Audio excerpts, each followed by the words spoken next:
tama na lang. Okay, so tapos na. Nagawa natin ng paraan yung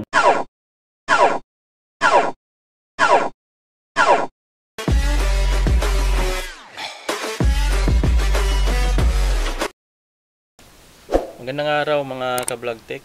Meron tayong share sa inyo ngayon. Ito yung isang Bluetooth amplifier. Built-in Bluetooth amplifier speaker siya, no? So yan, mayroong dalawang speaker na malaki. Model nito ay LAT. Mayroong speaker na 12 inches pa na dalawang piraso. So magaan lang ito kasi puro plastic lang. So made in China siya, no? Ito yung kanyang mga functional dito sa likuran niya. Meron siyang equalizer. Yan, meron din siyang input output. So meron siyang microphone na dalawa. So yung lagayan niya sabitan. So ito pinadala pa na may-ari yung microphone saka yung kanyang AC/DC adapter. So ang issue pala nito mga ka-vlog tech, wala siyang power, no. Sabi daw ng may-ari baka sa switch lang. So yan yung switch niya. Yan. So meron siyang tatlong function sa kanyang AC/DC adapter na mayroong 20 volts. Tapos charger off yung sa gitna. Tapos yung kanyang main supply ay 12 volts. So pag na-on natin sa baba, yun ang kanyang galing sa kanyang DC adapter. So sa taas, yun ang kanyang main supply 12 volts. Tapos yung sa gitna, siyempre pag na-charge na siyang puno, i-charger off na natin siya. Okay, so ito lang yung share natin ngayon mga ka-vlog tech. Kailangan magawa natin to, no? Hindi tayo mahirapan. Hinihintay kasi ito ng may-ari. Hindi tayo matagalan dito. So made in China nga siya. So pag mga ganitong klase kasi madali talaga masira. So yan ang kanyang digital. Yan isang USB at saka SD card na lagayan. Okay, so ang una natin gawin dito, siyempre kailangan muna natin checkin yung kanyang AC/DC adapter. Yan ang unang basic na step gawin natin. Checkin natin yung kanyang supply output sa AC/DC adapter. Huwag natin kalimutan sabihin sa may-ari lagi na dalhin ng ganito, no, yung kanyang AC/DC adapter. Kasi yan ang napaka-importante. Unahin nating check kung mayroon sang voltahe, kung gumagana nga ba. Okay, so mag-plug in natin to. Check natin kung mayroong supply output. Ito. Tapos maglagay tayo sa sa kanyang DC range. Okay, so ito yung kanyang likuran, naka-indicate dito, AC/DC adapter. Input ay 100 to 240 volts, 50 to 60 Hz, 2 amperes. Tapos output niya 20 volts. Gandang klase ng ito ng charger, no, ng AC/DC adapter mga ka-vlog. So kung makita nyo yung dalawang square na yan ang nangungulugan ng AC/DC adapter nito ay class 2, magandang klase. So, hindi ito basta-basta nasisira, no. Ibig sabihin yung dalawang square na yan ay nangangahulugan ng double insulator sa loob. Maganda sa mga pangloob talaga ng bahay para hindi magkukos ng sunog. So kayo mga ka-vlog tech, pag bumili kayo ng charger, no, piliin yung mayroong sign na ganito, yung class 2. Si 4 amperes sa, so ibig sabihin medyo malakas-lakas din yung kanyang current. So kaya ginamitan siguro nila ng class 2 na plastic ito. Double insulator sa. Napakagandang klaseng charger nito, hindi ito basta-basta masira o masusunog kasi mahirap din ito buksan. Okay, so ngayon mag-check na tayo ng kanyang supply output. Okay, so mag-ground tayo. Ground natin yung ating black probes kanyang body ground. So yung kanyang positive ay sa gitna. So yan, makikita nyo sa ating screen, meron tayong nasukat na 20.1 volts.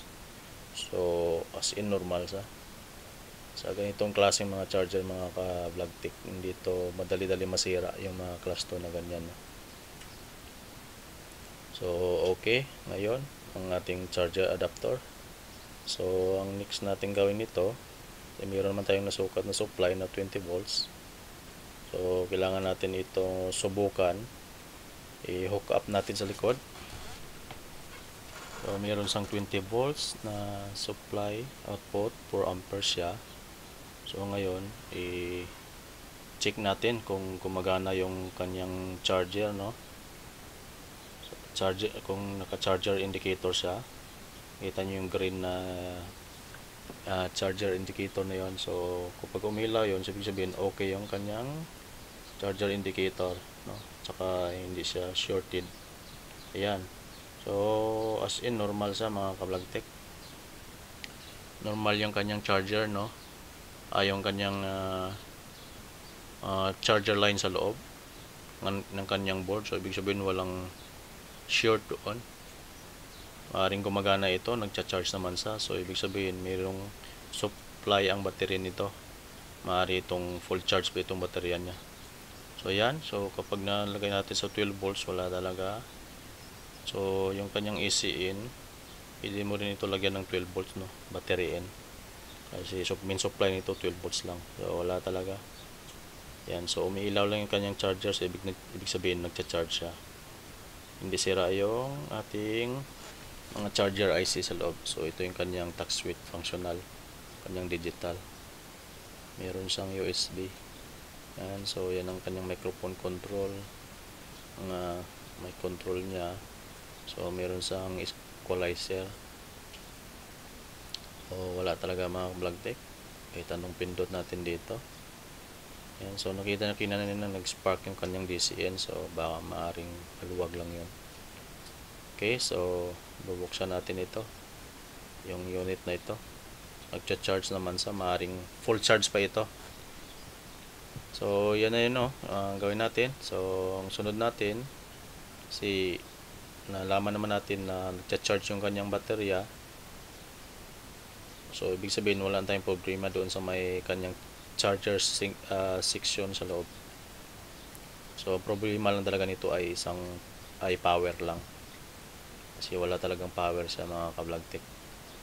Okay, so i-pause ko muna, no, tsaka buksan natin. So sabi ng mayari baka switch lang. So wala yan mga ka-vlogtech, hindi ito switch ang sira nito. Maaari full charge lang yung baterya niya, kaya tingnan nyo halos magpa-power on yung pula na indicator niya kasi mayroong karga yung kanyang baterya. Pero palagay ko hindi switch ang sira nito. Okay, so pause ko muna at saka buksan natin. So habang binubuksan natin itong mga ka-vlogtech, no, sa ating mga tagapanood, kung bago pa lang kayo sa aking channel, please subscribe guys.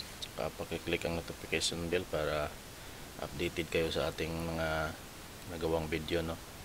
So, salamat nga pala sa ating bagong subscriber. So ito na, nabuksan na natin yung unit, yung likod niya. So ayan mga ka-vlogtech, nakita nyo meron siyang dalawang baterya, no. Yan, dalawang baterya siya nakaseparate. So ang bawat isa dyan ay 10 volts at saka yung isa 10 volts din. So ang gagawin natin dito, checkin natin yung baterya niya kung meron siyang karga, no. Ito yung kanyang DC input, yung black and red na yan.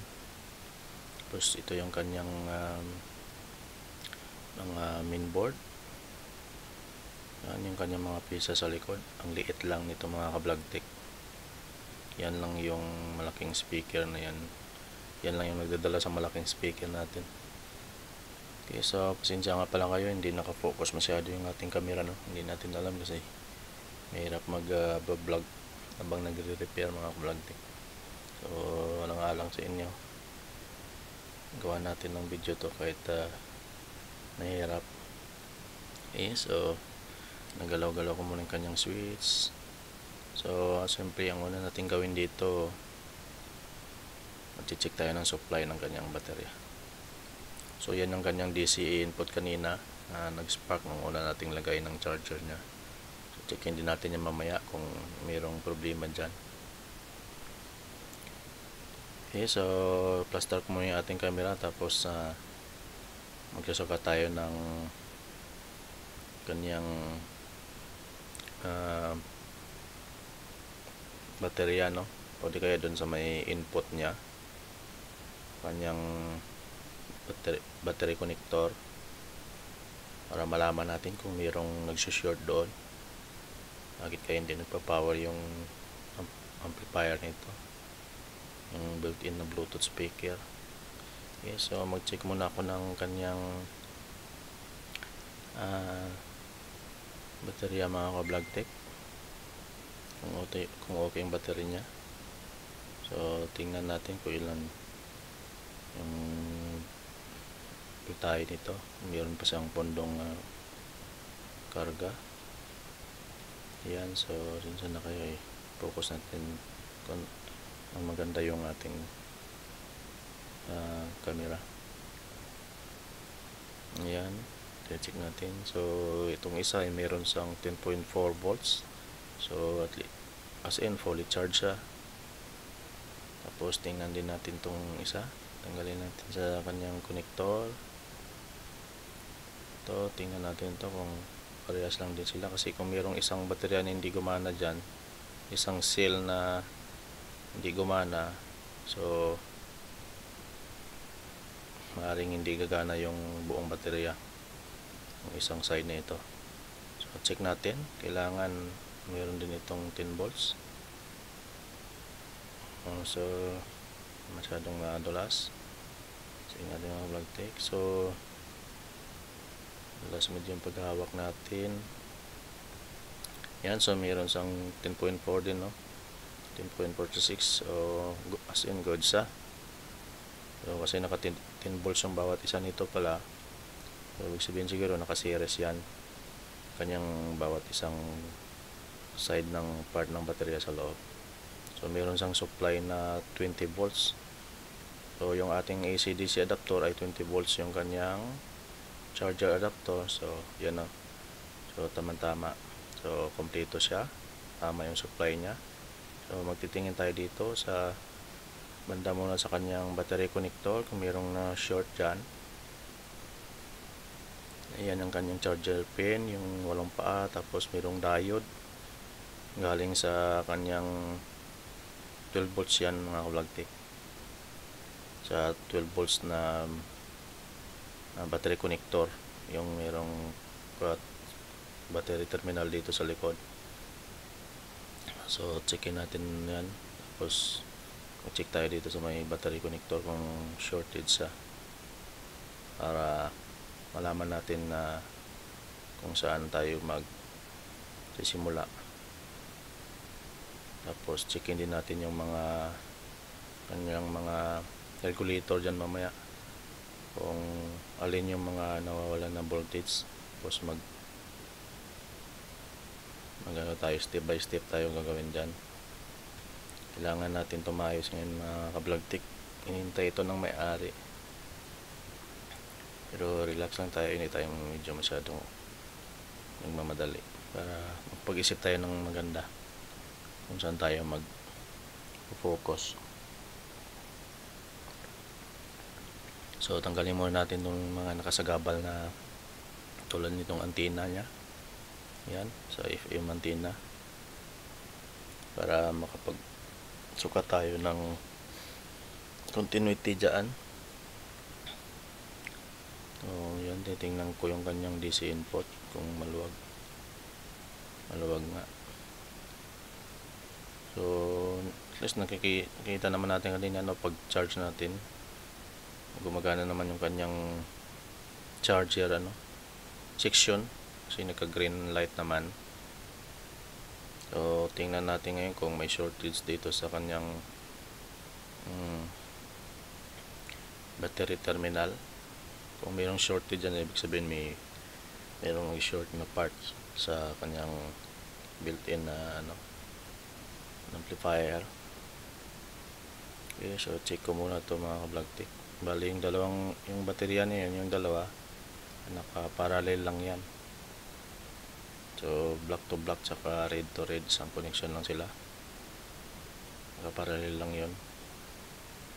Kaya yung tansya ko yung supply nito ay nasa 12 volts, nasa 12 volts lang talaga. Supply ng built-in amplifier nito na Bluetooth. So check natin. So wala tayong nasukat na shortage dyan mga ka-vlog tech. Yan. So wala tayong nasukat na shortage sa kanyang battery connector, no. So tanggalin natin tong speaker. Tapos ayusin natin yung plastar natin. Okay, so wala tayong nasukat na shortage dyan mga ka-vlog tech. So tanggalin natin. Plastar natin ng mabuti. Tapos ipopost ko lang muna para hindi haba yung video natin. Kasi hanapin natin yung kung saan na wawalan ng voltage dyan. Plastar ko ng mabuti itong pag-repair natin. Tanggalin natin talaga sa box. So mga vlog tech tapos si-share ko lang sa inyo, i-demo ko lang mamaya kung alin yung tinignan natin, kung naayos na natin tong unit nito, tapos discuss ko lang sa inyo kung ano yung ginawa natin para naayos ito. Okay, sige, ay pupus ko lang muna to. Welcome back mga ka-vlog tech. So ito na yung unit na kasalukuyang ginagawa natin, no. So natukoy na natin kung ano yung sira nito. Yan, tingnan natin. So kinabit ko na rin sa kanyang lagayan. Yan, kasi napagana na rin natin to. Bali sasuggest ko lang sa inyo. So tuturo kung saan, paano natin naayos ito, no. So ito yung kanyang switch nga. Yan.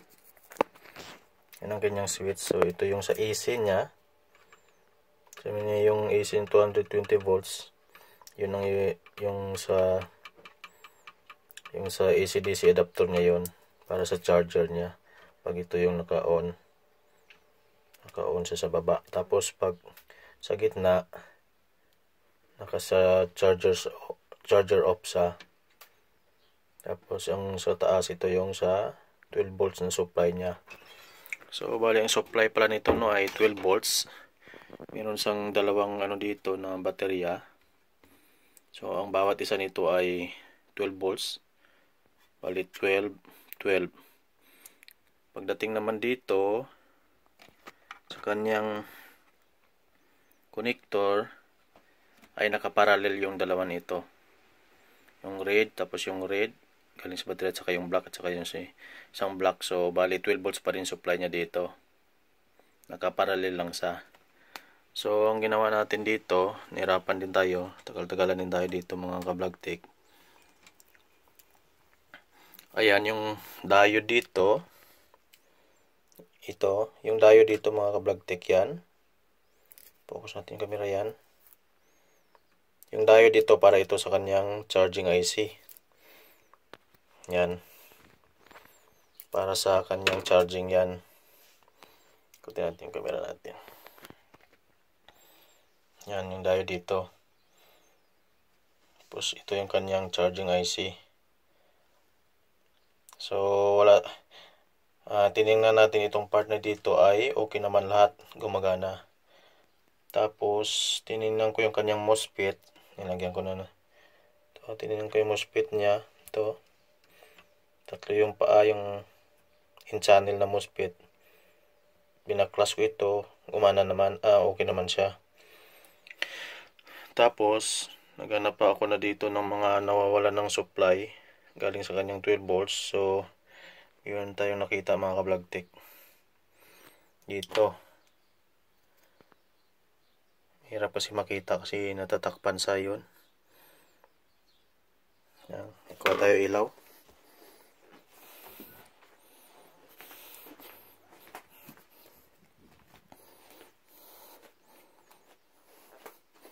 Yan, ilawan natin. Yan. Ito, hirap. Hirap mga ka-vlog tech. Ayan. Tingnan natin na yung regulator doon.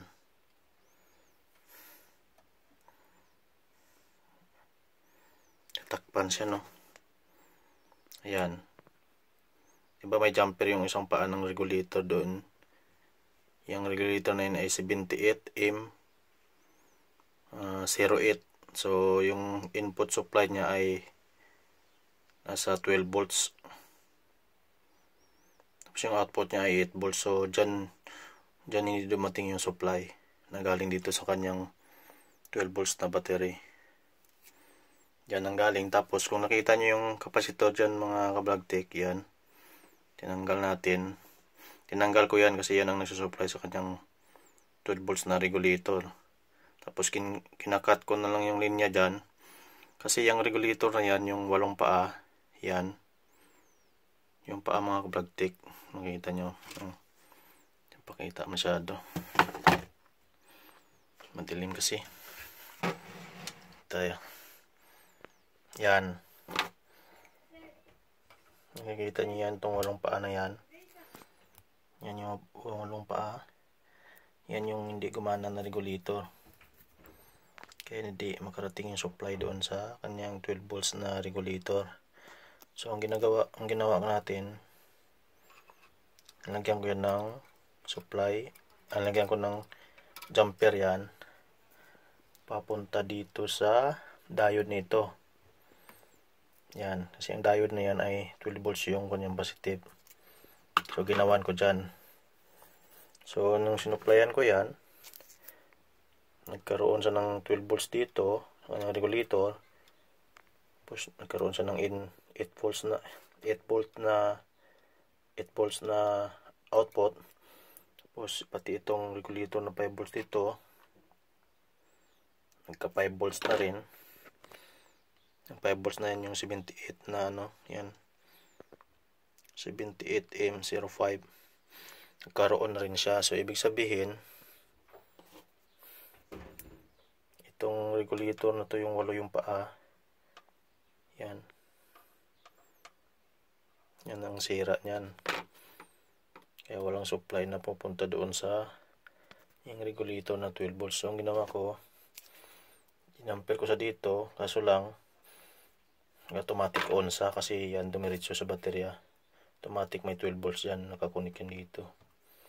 12 volts na battery. So yung ginawa ko, dito na ako nakabit sa kanyang switch mode na kasi double naman ito yan. Yung sa baba, yun ang ginamit nila para sa board. Buti may option tayo mga ka-vlogtech. Yan. Tama, 6 na piraso yan. So walang connection yan sa taas sa baba. Nakaseparate talaga yung switch. Yung switch na yan sa taas. Ngayon, ang ginawa ko kasi, paliwanag ko sa inyo na maganda. So ito yung kanyang 12 volts na supply, yung pula. Tapos itong gitna na ito, bali ito yung common nila. Ito yung supply dito sa kabila ay nasa 20 volts. Yan ay para sa kanyang charger, AC adapter niya. Sa DC adapter niya yan. Pag na-switch natin papunta dito, in-on natin yung switch papunta dito, so magkakaroon ito ng 20 volts. Yan. Kakaroon siya ng 20 volts, pupunta sa supply nitong MOSFET dito na 20 volts. Tapos kasama sa pag-charge ng baterya. Ngayon,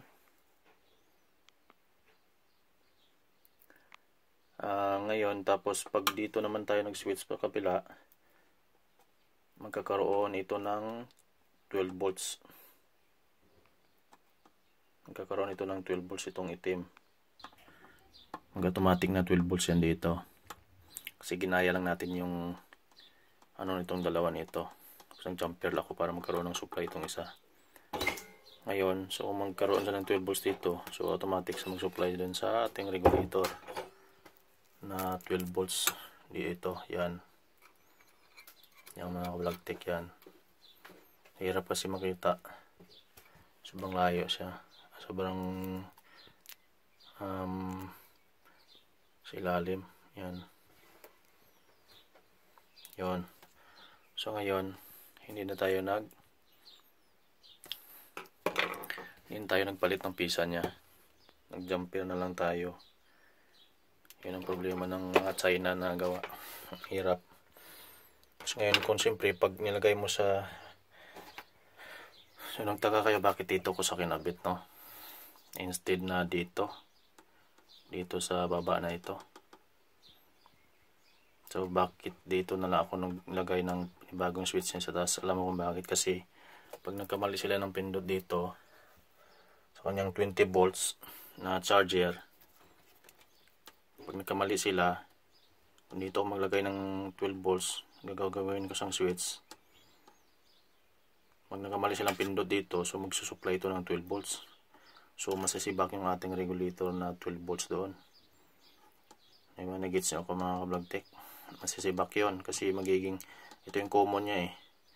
Ito yung 12 saka ito yung 20 volts. Ito.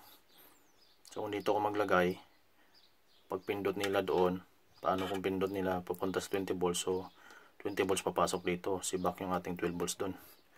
Kasi 12 volts lang yung required niyang voltahe sa kanyang input. So kaya nag-jumper na lang ako dito para automatic 12 volts lang siya. Tapos pag nag-on tayo dun sa 12 volts, papasok, pinindot mo yung 12 volts dun sa kanyang switch, papasok dito yung 12 volts sa gitna. So, pupunta na dun sa regulator. So yan.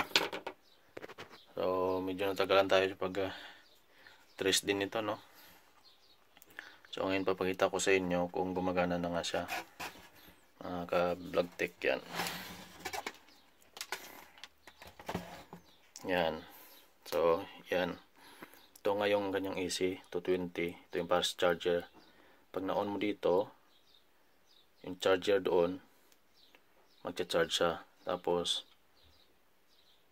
yung sa 12 volts, yung supply ng kanyang system. Kasama yung kanyang hanggang dito sa Bluetooth, kasama yung sa regulator na 5 volts. Tsaka yung sa regulator na 12 volts. Tapos, ang supply ng ano nito, yung kanyang audio IC ay 24 volts. 24 volts yung kanyang supply ng IC dito, yung audio IC niya mga ka-vlog tech. Yun doon ang gagaling sa dalawang baterya na tig 12 volts, 12 volts. Si supply ng IC niya ay 20 to 40 volts. Yung audio IC niya. Yan, so pakita natin sa inyo. So pagpunta tayo sa 12 volts, yan ang kanyang power.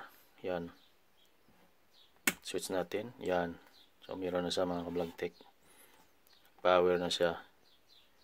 Tapos dahil dito sa ating nilagay na switch dito, yan.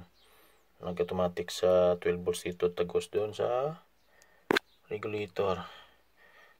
Tinanggal na natin yung capacitor doon kasi wala na rin sa libi yun. Cut ko na rin yung supply papunta sa kanyang regulator. Ito, tinanggal na natin tong isang capacitor dito ng supply sa regulator ng 12 volts. Skin cut ko na yung linya papunta dito sa yung 8 pin na regulator din na IC. Para hindi na mag-feedback yung 12 volts na signal doon. May short pa doon. Para sigurado na. So ayan na, may pira na tayong power.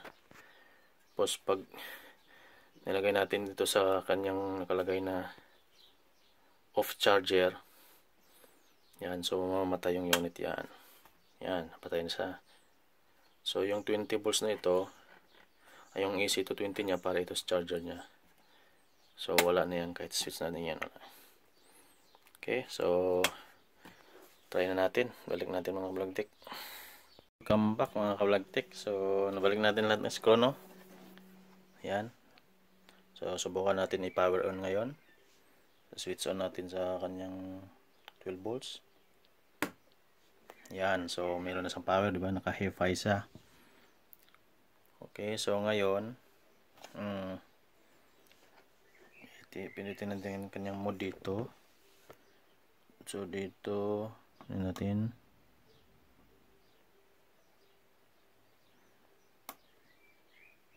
Radio mode. Yun, gumana na. Mag-tick yun. Line in. So, naka-FM tayo.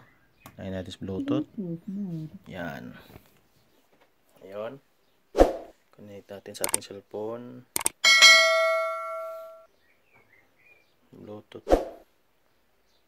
Ito. Kakonect na siya. Nag-tick. Yan. So, punta tayo sa YouTube na non-copyright music. Paano tayo mga copyright?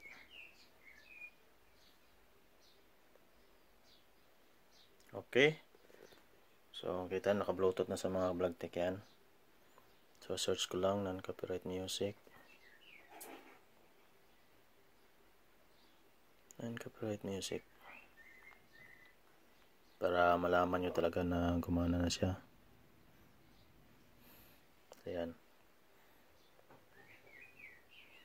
So, tayo dito sa Biska. Ito, yan. Huwag muna, katingin natin yung ano.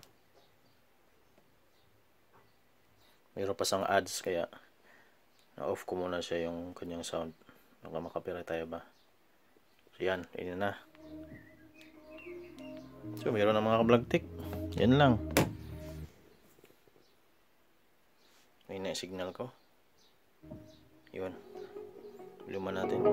Yun.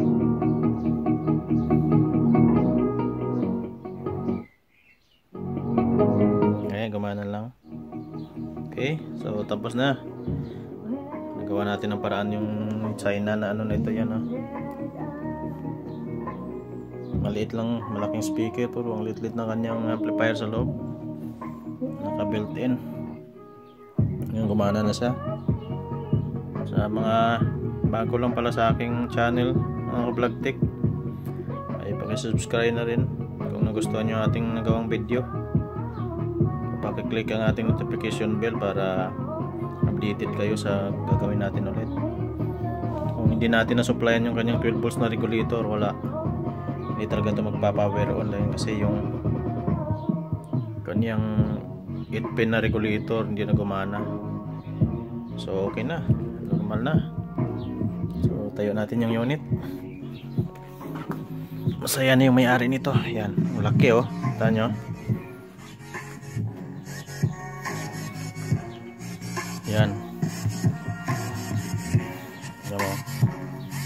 Laki pero yung kanyang laman ang liit-liit. Yung mga bragtik. Okay. So maraming salamat. Hanggang dito na lang tayo.